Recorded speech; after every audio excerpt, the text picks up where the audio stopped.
Science of Magic with Gwilda Wiyaka is largely an opinion talk show. All opinions, comments, or statements of fact expressed by Gwilda Wiyaka's guests are strictly their own and are not to be construed as those of the Science of Magic or endorsed in any manner by Gwilda Wiyaka, rel-mar Media Company, its affiliated networks, stations, or employees.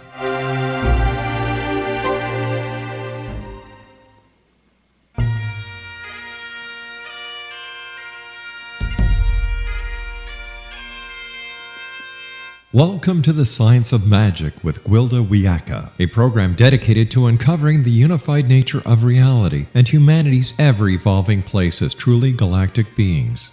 For more information on the Science of Magic with Gwilda Wiyaka, visit us online at www.thescienceofmagic.net.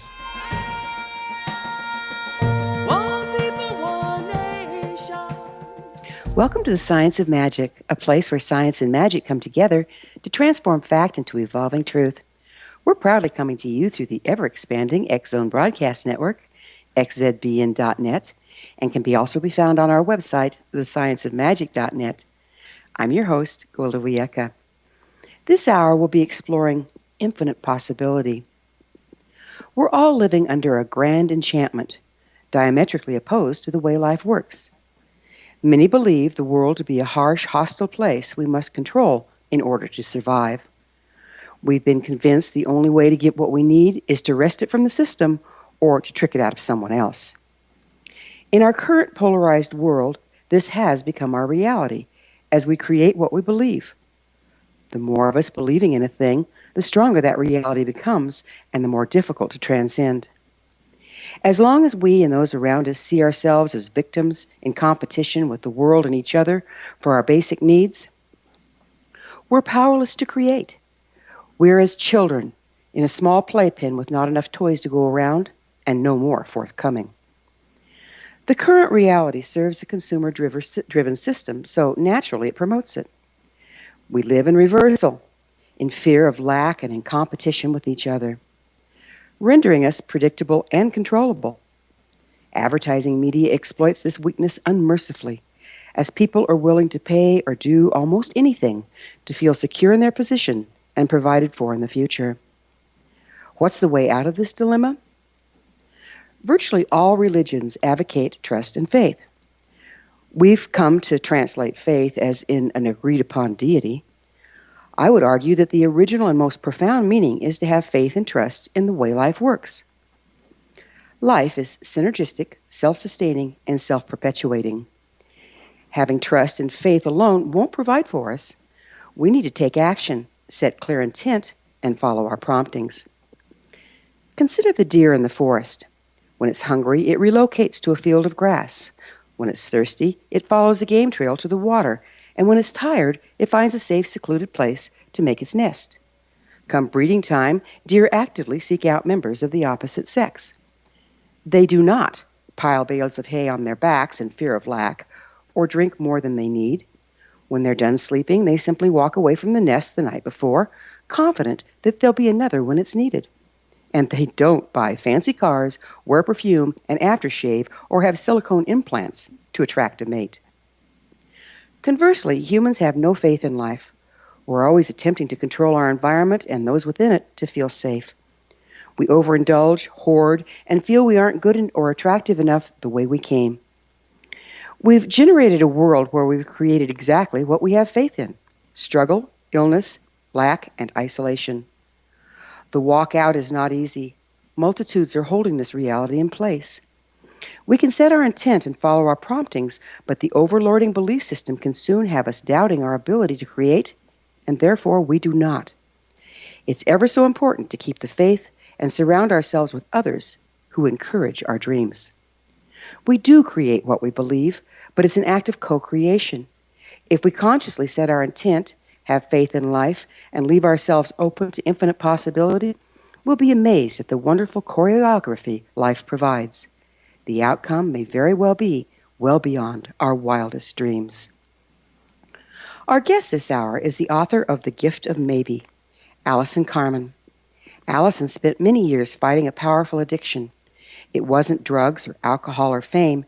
It was an addiction to certainty. If she didn't know what the future would bring, and who does, she felt anxious and afraid. This decades-long struggle followed her through college, marriage, parenthood, and a stressful law career. Allison is in a constant battle with this unwinnable that's sapping her energy, attention, and spirit, until the day she discovered the power of maybe. Today, Allison works as an author, life coach, and business consultant. She also writes a blog for the Huffington Post and Psychology Today. Allison has made several television appearances and is a guest lecturer at the Institute of Integrative Nutrition. After this commercial break, I'll introduce Allison, and together we'll walk the amazing terrain of infinite possibility. So don't go away. You're listening to The Science of Magic, thescienceofmagic.net.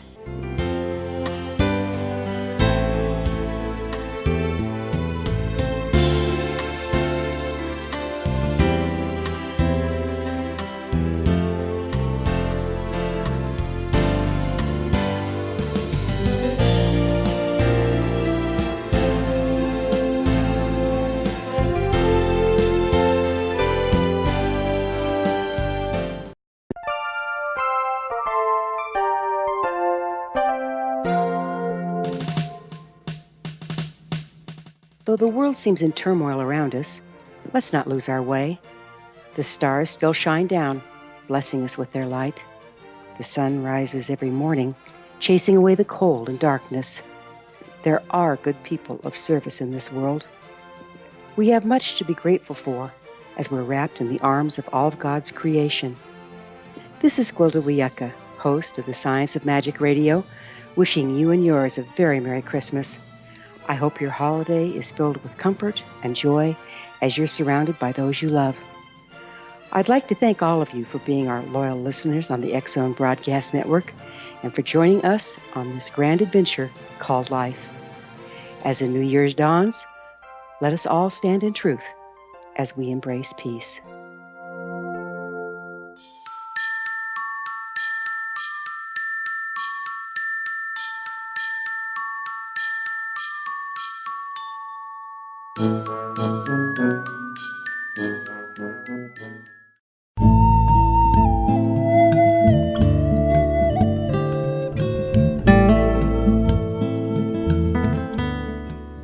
Welcome back, folks. This is The Science of Magic, dedicated to unification and evolution of consciousness. I'm your host, Gwilda Wiyaka. Our guest this hour is life coach, business consultant, blogger, and author of The Gift of Maybe, Allison Carmen. Her website, AllisonCarmen.com. Allison, thank you for joining us on The Science of Magic. Oh, thank you so much for having me today. You said you were addicted to certainty, and yet we live in an ever-shifting landscape. Is certainty even a possibility, or is it an illusion? Oh, that's a great question. Certainty is an illusion.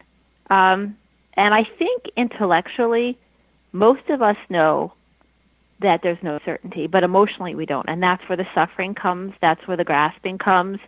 And that's where, you had talked about in your first segment that this needing for security creates this grasping. So I think it's on the emotional level that we can't handle it because we're so afraid we're not okay. So yes, certainty is an illusion, but most of us make believe because we can't handle it that it's real. So when we're trying to be certain about something, aren't we attempting to control the uncontrollable? Yes, we are. But we're so frightened that we're not okay. So what we do, how we set this up, is that we're frightened and we feel very, very vulnerable at the unknown. We don't realize that we suffer because we think we know. We don't realize that uncertainty is this place where all things could happen because we're so scared we're not okay. So we write these stories about what needs to happen for us to be okay. And that's where this essence of trying to control everything comes in. It's the fact that we're frightened, so we write the story. I need to have this job until I retire. I need to have this amount of money in the bank until I'm 50. My child needs to go to this college for everything to be okay. And we hold the stories tight, and it makes us feel in control. So we play this game. It's not on purpose. It's just out of our fear. We play this game with ourselves that this is what's going to happen. I feel safe and secure. And then we don't recognize the uncertainty in life until things don't work out as we planned. We lose the job. We don't have the money. Our child doesn't get into that college. And then we spin out of control. So until we could find our way to write another story to make ourselves feel better. And until we understand the story and the cycle of what we're doing to ourselves and how we're creating this suffering and we're grasping for something that's not even there, until we have that recognition, the cycle of suffering continues. And like you said in the first segment, we don't allow ourselves to really manifest the life that we really want. We have to shift our relationship with uncertainty. That's how it is. So if we're writing these stories, that sounds more like trying to be a controller rather than a co-creator. Is that part of the problem? Yes. And we're doing it out of our fear. We don't even realize we're doing it. So you're absolutely right. That's part of the problem. What are we afraid of? We're afraid we're not okay. Ultimately, we don't have a trustful relationship with the universe. We're frightened that the minute we don't know what's going to happen next in our life, we project things are going to be bad, or they're not going to work out, or we're not going to be able to, our children won't be okay, we won't have the job, we won't be able to pay our mortgage. And you know what's so interesting? Krishnamurti said, this great philosopher said, the reason why I'm happy is I don't mind what happens. Most of us mind what happens. And that's where we get frightened, because we don't realize that just because we don't know doesn't mean it's not going to work out. And just because we don't know doesn't mean our lives can't take these beautiful turns. And reality is, it's the not knowing that creates the life that we want. It's our ability to hang out in the unknown with that trust and faith that we really manifest everything that we're supposed to in our lifetime. You know, this brings to mind a biblical reference that Adam and Eve were kicked out of the garden from eating of the tree of the knowledge of good and evil. And that sounds to me like what we're talking about here, in that they chose to judge things as either good or bad and then act accordingly, rather than being neutral and openly receptive of whatever came their way. Right. Yeah, we're always judging every minute we know. We think we know what's good, what's bad. You don't know. And it's actually beautiful not to know. But the problem is that we're talking about trust and faith and relationship with the universe. If people are afraid of uncertainty, they can't get to that place. And that's, for me, what happened. That's where my addiction was, that I wanted to know because I didn't feel safe. And even though on an intellectual level I said, well, if I could just have faith in life, if I could just trust things will be okay, my life would change. But I didn't have that faith and I didn't have that trust because I was so frightened. And so that's the piece I think that's catching a lot of people, that this fear and lack of relationship with the universe prevents us from getting to the place. And that's where this idea of maybe transformed me from a place of fear and lack of trust to this other place where uncertainty actually became my best friend. You know, so how has entertaining this maybe transformed your life? You used to be a lawyer and now you're a coach. How'd that come about? Well, like I said before, I was addicted to certainty, so that meant if I didn't know what was going to happen, I projected things were going to be bad or they weren't going to work out. And a lot of people, I think, in our society have this problem. And what I did is I would write stories to make myself feel better. And the grand story that I wrote in my life is that there would be a point in time where there'd be no more uncertainty, then everything would be great. And that point in time, for me, was I was going to become a lawyer, get a great job, make a lot of money, marry a great guy, and then everything would be great. And I wouldn't have to worry that fear, things weren't working out. And I pursued all those things. I married this great guy. I got a job at a very large law firm in Manhattan. And I remember, actually, I know it sounds very naive, but I remember walking to work my first day feeling, wow, I've arrived. Now I got a handle on life. And the second day of work, my office mate walks in and says, hey, Allison, did you hear they're firing half the first years? And I was a first year. And it was in that moment that I recognized that life would always be uncertain. And it was unbearable for me. It was a recognition of it. At the same time, it frightened me terribly. And so I stopped sleeping. I didn't feel well. And just these things kept happening. I could not get a hold of my life. And I decided to pursue, some alternative things like a better diet and yoga. And so I started to have more of a stillness, and I started to be more centered. But the minute something uncertain happened in my life, I would spin out of control again. Until one day, I heard this beautiful Taoist story about this farmer. And he had a horse, and his horse ran away. And his neighbor came by and said, you have the worst luck. And the farmer said, maybe.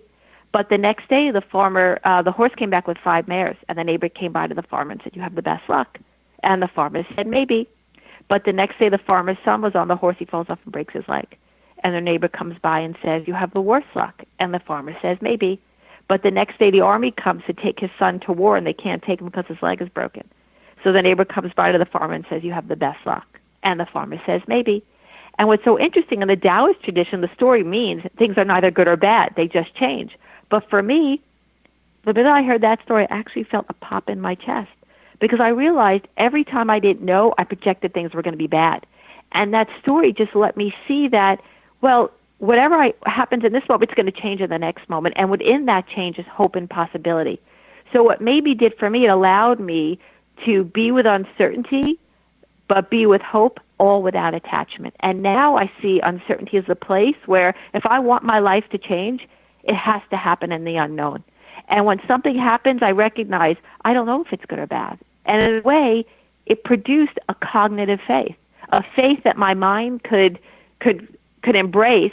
And then the more I hung out in the unknown with this comfort, this ease, this recognition that there were infinite possibilities in life, the more comfortable I got with uncertainty, and the more actually I cultivated faith. So that's how I went from a total addiction to certainty to a life of maybe impossibility. That's fantastic. Well, I wonder, how much do you think that our current systems encourage this fear and feeling incomplete in order to exploit the individuals in the culture? Oh, I think it's sold to us every minute of the day. I think that we're sold, these are the things that need to happen for us to be okay. You need to have this retirement account. You need to have this job. Your child needs to play these sports. Your child needs to do this. You need to get this college. It's happening to us constantly. And so I think that it's our families, the structure of our families and what we teach our kids, it's there. I think it's there in the media. I think it's everywhere. So in a way, we have to awaken to a newer reality ourselves in order, I think, to shift it. And yet it's being, encouraged all around us from, like you say, the minute we're born. Our parents have been taught to be afraid, so what are they going to be afraid of? Our safety. Right. And it's been proven scientifically, in psychological studies, where if the mother responds in fear to a situation, the child will be afraid of it. But if the mother's confident of the same situation, the child will be at ease. And so we're conditioning our children through our own fear. Yeah. It's all around us. How do we transcend this? Yeah. Well, for me, I actually changed this through this idea of maybe. It's incredible because it sounds like such a simple thing, right? Oh, this woman is telling me if I say maybe, my life will change. But what happens is it trains your mind to think differently, because it takes you from this place in your mind where you're so sure that you know what's going to happen next. Even if it's real or fake, whatever, you're so sure you know. It's this little fear that sits in your mind that controls you. And maybe it takes you to this open place where you say, maybe that thought's not true. Maybe there's more. Maybe I could make a difference. Maybe I need to look at whatever your maybe statement is. The mind can't argue with it.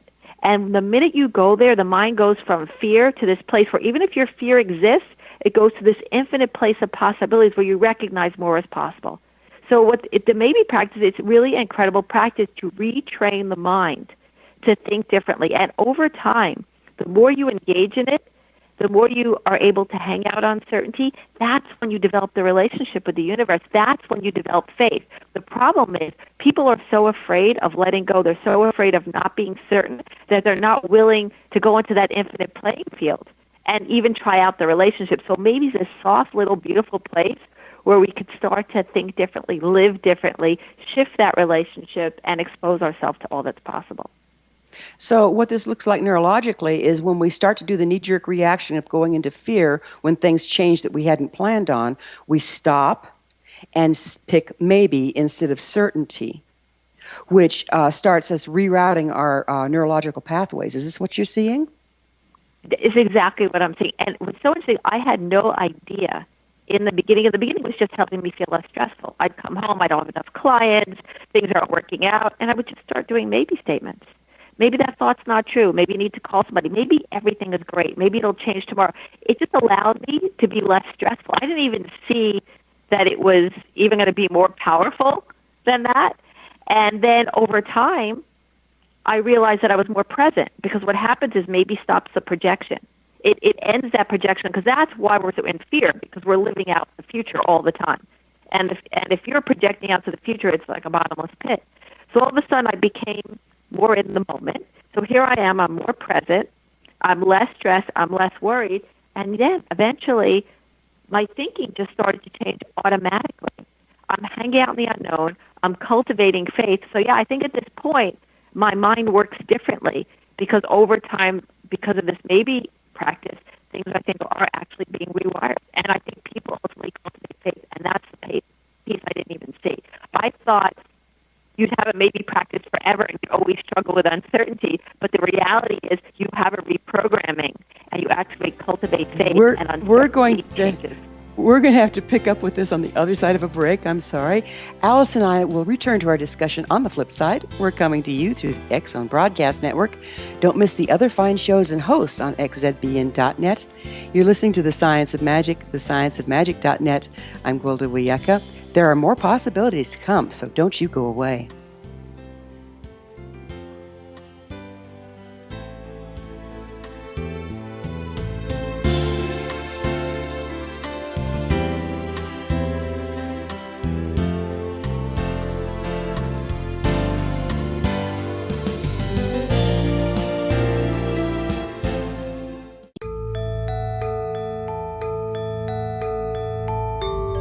Hi, I'm Gwilda Wiyaka. Did you know that shamanism has been around for 50,000 years and practiced by all indigenous cultures? These ancients understood there's more to healing and health than just the physical. All four levels, physical, emotional, mental, and spiritual, must be addressed in order for us to enjoy healthy, abundant lives. To find quality shamanic healing you can trust, you need look no further than Path Home Long-Distance Shamanic Healing Program. All Path Home practitioners have been trained and certified through Path Home Shamanic Art School, a Colorado State occupational school, and are handpicked, personally trained by me, Gwilda Wiyaka, to uphold the excellence of Path Home's long-distance program. Live abundantly. Schedule a shamanic session with me or one of my quality practitioners today. Call 303-775-3431 or visit findyourpathhome.com.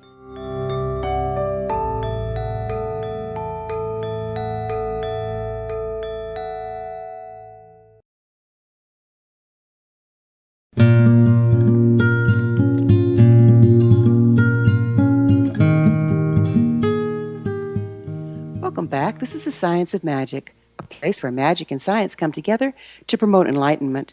I'm your host, Gwilda Wiyaka. Our guest this hour is life coach, business consultant, and the author of The Gift of Maybe, Allison Carmen. Allison, what's the science? We were starting to talk about the science behind maybe. What makes it work? I think what makes it work, again, is it takes you from this place where you feel that you're doomed, you feel that you're stuck, you feel there's no way out, you feel that life can't get better. And it brings you to a place where you recognize that maybe more is possible. It doesn't demand it. See, the problem is that people try to engage in positive thinking. And they wake up in the morning and they try to think, today's the day that I'm going to get the client, my child's going to make the play. And if people are afraid of uncertainty, the minute something uncertain happens, negative thinking is going to take over, and they're going to lose the positive thoughts. So the idea about maybe is it always challenges this judgment that we have about what's happening in the moment. We recognize, I don't know if it's good or bad, and maybe things will get better, maybe they'll change. It's always offering us hope and possibility in the unknown, challenging these negative places that we go, these stuck places. So I think it invites us to the infinite field of possibility, and it gives us a platform to stand there for the first time, even if we are afraid. And that's what's beautiful about it. So if we are thinking positive, we're polarized in the positive. If we're thinking negative, we're polarized in the negative.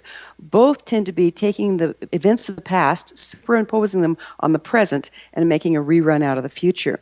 But maybe is neutral. Is this what you're getting to? First of all, you said that beautifully about positive thinking and negative thinking. It's hope without attachment. So it's more than, I wouldn't say it's neutral, because it allows us to be hopeful. You know, in the field of maybe, could things be bad? Sure, but they could also be good, and that's where the hope comes from. So it brings us to it's not neutral, it's neutral from the judgment, is this good, is this bad, but allows us to be open to the future with hope that life could get better, that hope that we could achieve our goals, that hope the world could be a better place, we could find more peace. So that's the neat thing about it, is that we don't have the attachment from the suffering, but we do feel hopeful enough to move forward and open enough not to get stuck in all these negative beliefs that we have. Got it. Do you see children readily embracing maybe through their imagination, when they're young? And then what happens? Why do they lose that natural ability as they mature?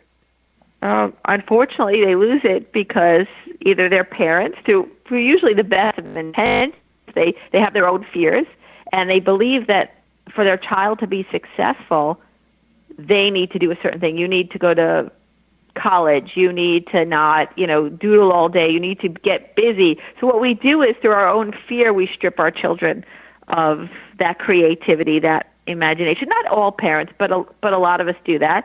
And I think also they go to school and they're taught a certain way. We're always teaching our children, have a plan, make sure you know, so you'll be able, just because something bad happens, you'll be prepared for it. And in reality, the best way to be prepared for life is to have this openness to believe in maybe, because we don't know what's going to happen next. And in order to find this sturdiness within ourselves, this resolve, we have to have a place to stand. And I say that maybe is the place to stand, because maybe allows you to be so present, because you're not projecting the future, you're not worrying about the future, so you land in the present. So our children can land in the present. You see things for what they are in the moment. So it's not like this Pollyannish thing where you're like, oh, things will just work out. You're not saying that. You're very present. You see what things are happening today, but at the same time, you have the strength and resolve to make changes, to act, to do what you think is necessary. So that's what's so beautiful about it. It gives children back that creativity and that imagination, but at the same time, a really solid place to stand in the moment. So you get both imagination and a groundedness at the same time. So what's the difference between maybe and if? I never thought about that before. I think they kind of have a relationship with each other. I've never worked with the word if before. I guess one could say, I guess maybe if could be seen as maybe about the past, if this would have happened, if I would have done that. So in that sense, I think the word if is very tricky because it gets you caught. I mean, I always call that a reverse maybe. What we do often is that we write stories that if I would have made a different decision yesterday, I would be okay today. And we live in such regret that it prevents us from moving forward because we think we missed out on that one opportunity life would have gotten us. And we don't realize that if anything would have been in the past, anything that would have happened differently, maybe we wouldn't be here today. Maybe it wouldn't be better. Maybe everything that happened was supposed to happen. And all we know is in this moment, here we are with the hope and possibility that moving forward we could have the life that we want. So if we look at if as something that's creating regret from the past, it's not a really great word for us to use. So how can maybe help with manifestation? How does that play in there? Because if we're staying neutral and saying, well, maybe it's good, maybe it's bad, neutral isn't active. So how do we transcend that into manifestation? Right. Well, I think maybe what it does, it again, it's not neutral. I think that the fact that we're not judging if it's good or bad in the moment releases us to manifest. Because the reason I think we don't manifest is in this moment we're so busy judging what this means that we shut down. This is bad, this is horrible, things can't change, my life will never be different. Boom, there's no manifestation. So it's maybe allows you this lack of judgment which opens you up. Maybe I could still have the life that I want. Maybe there's something else out there. Maybe I need to change my thought. Maybe I need to change my job. So here you are. You're like, I don't know what this means, but because I don't know, not knowing means there's hope, there's possibility, there's change. There's this grand platform where so much more can happen. So again, it allows you the hope without the attachment. I'm willing to be hopeful. I'm willing to engage in all these things I want in my life. And I realize I don't know what's going to happen, but whatever happens, I'm going to be game to keep working, to keep changing, to keep availing myself to new things. So I think that's where the manifestation happens. I think we don't manifest because we think we know. We think we know and we don't know. And that's where the suffering happens. And that's where we shut down. I can't have the life that I want. And so maybe undoes all of that and puts us on a different playing field. So what does our personal intent, both conscious and unconscious, play in what we manifest through embracing possibilities? Well, I think your intent is, you can have an intent, right? My intent is, I want to grow a business. I want to make the world more peaceful. I think intent's very important because it's the initial energy of what we're going to do in our lives. Where we fall apart is that we go from intent to expectation, right?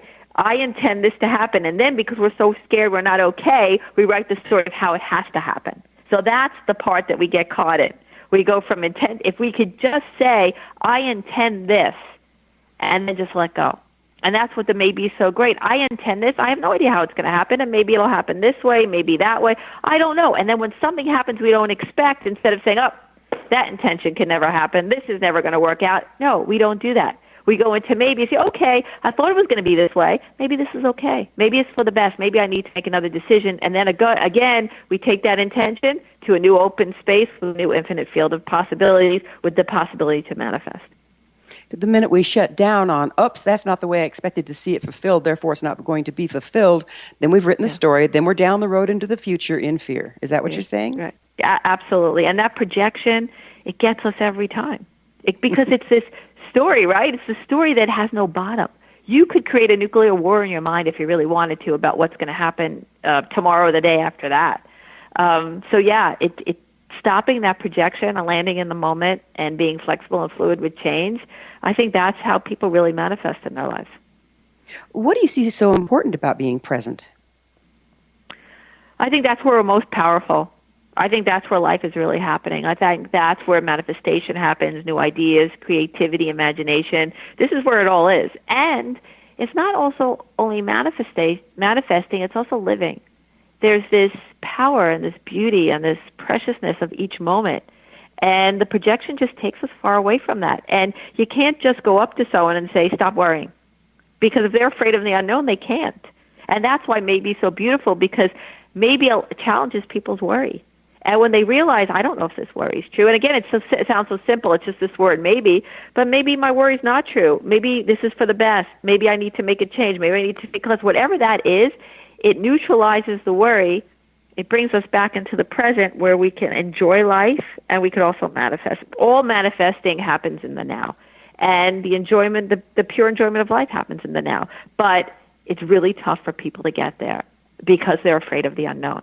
So maybe it's this tool that constantly brings you back again and again and again to this moment where you are most powerful. So if we have power in the moment and maybe keeps bringing us back into the moment, can we stay neutral enough, if you will, to stand in maybe and have faith that whatever's coming to us in some way does serve us, in some way does serve our intention? Is that part of the key?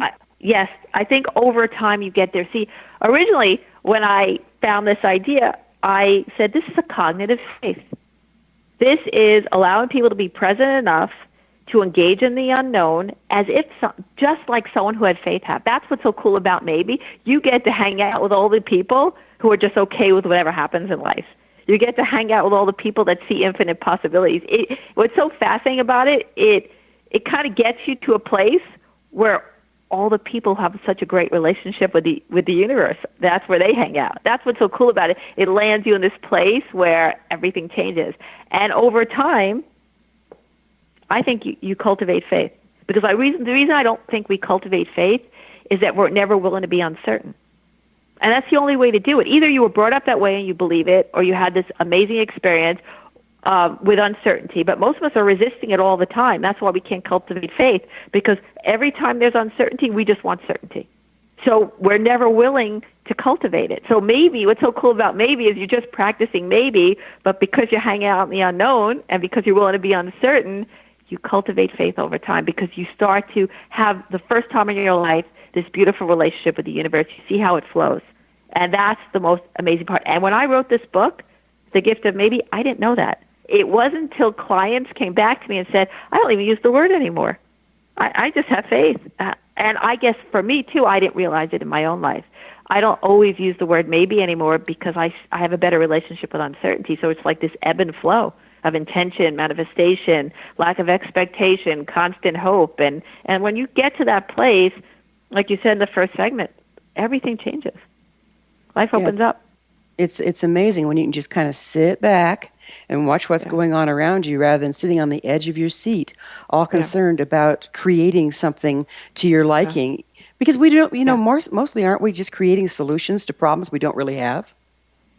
Yeah. Often we are. They are. And why? Because we're so afraid of uncertainty. That's, at the end of the day, that's the game for me. It's, if we could change our relationship with uncertainty, all of this changes.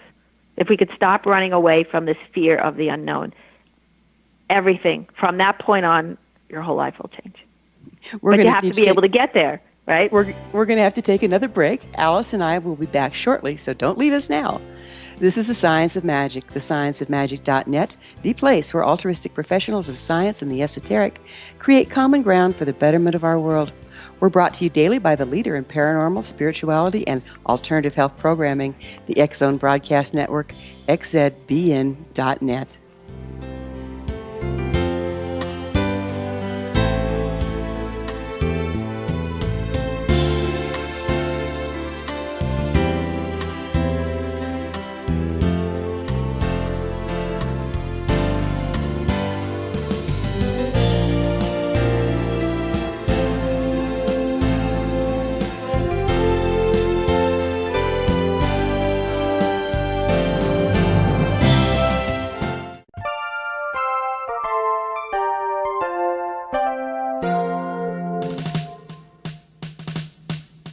Though the world seems in turmoil around us, let's not lose our way.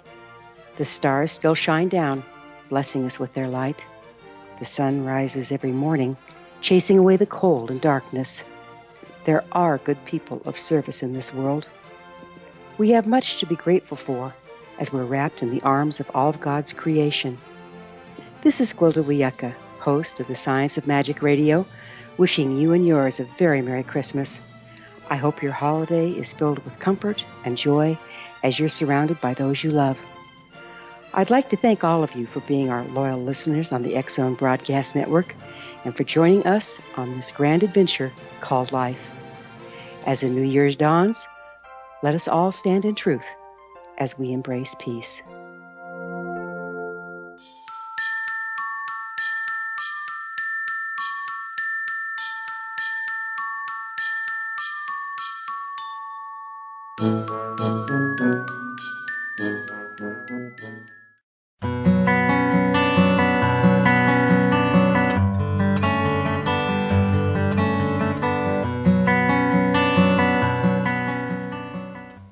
Welcome back. This is the Science of Magic, bringing together gifted people of service to the world. I'm your host, Gwilda Wiyaka. Our guest this hour is life coach, business consultant, and the author of The Gift of Maybe, Allison Carmen. Allison, we were talking about surrounding ourselves with positive people. When you start into this process, you're surrounded by who you've been when you've been in fear. And what happens when you have a whole bunch of negative people in your world and you're trying to embrace maybe? What advice do you have for our listeners? Well, I think that's a really great question. I think sometimes people will look at you when you're trying to shift, and they could be annoyed because you're not engaging in all that negative banter back and forth. You're not, you might be looking at them when they're complaining, and you might say, did you ever think that maybe what you're thinking is not true? Maybe there's another possibility. So people could get annoyed, and relationships can change. But I think there are other people in your life that might be really intrigued by it, because often, again, so many of us are suffering because we think we know.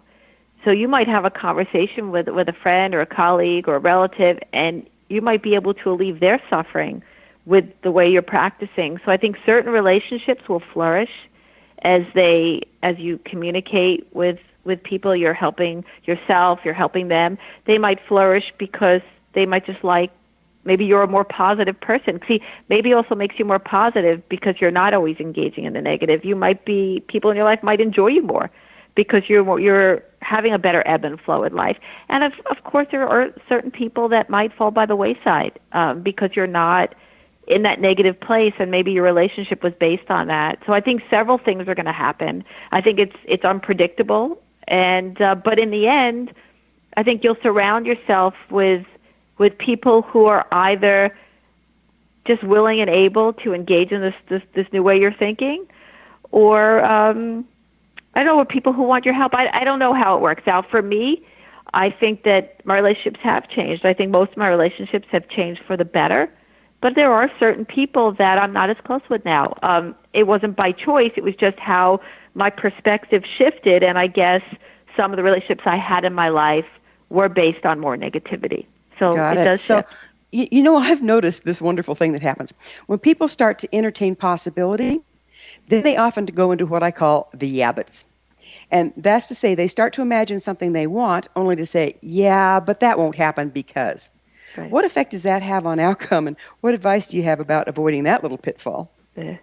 Well, but that's the story. That's the fear. The fear is that I want this, but it can't happen because of what happened in my past, or it can't happen because I'm not smart enough. It can't happen because I can never have that kind of life. So that but is the fear, right? It's the fear that I can't really have the life that I want. So that's why maybe is the perfect practice for that person. And I find a lot of people who come to my office or come to work with me, that's what happens to them. They have these beautiful ideas of what they want in their life, but because they can't see how every step will move them forward, they can't see it, because we're not supposed to be able to see everything that happens next. We're only supposed to be able to see this moment and possibly have a feeling about what could happen in the future. But this fear of uncertainty is what creates that but. Because if people are willing to say, well, I'm not supposed to know, I just know that I have this great intention, I have this great idea of what I want in my life, and if they're willing not to know and they're willing to say maybe every step of the way, they're going to have the resilience and the courage to carry on. It's that need to know that makes us complacent and makes us back off what we really want. How do you know that we're not supposed to know? How do you know that? I know that I can only say I know that from my own experience. And I also know we don't know. It's almost like I said we're not supposed to know. We just don't know, right? That's the reality of life. I have no idea what's going to happen in the next 5 minutes. And I know when I try to know, I suffer. So for me, if I'm suffering and I'm hooked and I'm not in the moment, then something has gone wrong with my thinking. I've noticed over the years that the more expansive I become, the more present I become, the more indication I get by watching the patterns moving in life of what is going to happen. So there is a way, at what's going to be coming and how to stand in a sweet spot in there based on your intent and bottom line. So is there a time when you can transition this absolutely having to be not knowing into one of having a little bit of a precog and a choice to where you stand and what's coming at you? I'm glad you brought that up, because that's a different kind of knowing, right? The knowing I'm talking about is the one that's based on fear, that's based on projection, that's based on I'm here and I need to know. So it's based on the story. The kind of knowing you're speaking about is when you're in the ebb and flow, when you're so present that your gut tells you what you need to do next. And even we can't really know for sure, but our gut becomes our guide. And I think that's what you're talking about, that we're so in that ebb and flow, that sweet spot, that we have feelings of what we need to do in the moment, right? And that guides us moment to moment to moment to moment. It's not a guide that will tell me what will be in 5 years, but it's always with me, so I'm always in the know in the moment. And that's where our power is. That's the greatest power, the know in the moment. So the know in the moment doesn't sound like it's a mental thing where correcting yourself to step into maybe is. Is the correction of going into maybe and retraining the brain the way to get into the gut level following your knowing in the moment? I believe for me it is. I'm sure that people could get there in many different ways, but the hook that takes us out of the moment, out of that gut knowing, is the story and the fear. So I know that, yes, I have knowledge in my life. I am a lawyer, I'm a this, so I have knowledge. But when I'm not present and I'm not in my gut, what happens is that fear takes me out of everything. It takes me out of the wisdom that I've accumulated through my knowledge, through the experiences, and also takes me out of that gut knowing. So yes, I think that maybe is a great practice to land you in that place where you have your wisdom, you have the facts that you know, you have your gut, and when you combine that all together, that's when you're most powerful. Do you think we're evolving at this time in history? And if so, how? Oh, I think that we are evolving. I think the election is almost like it's like a wake up call for all of us to see how much uncertainty there really is, and what are we going to do about it. And right now, I think it's been very easy for people to tell stories and grasp for certainty and make believe we have certainty. I think what's going on in the world right now is not letting us write that story. It's forcing us to say, life's uncertain. I have to accept this fact in order to move forward.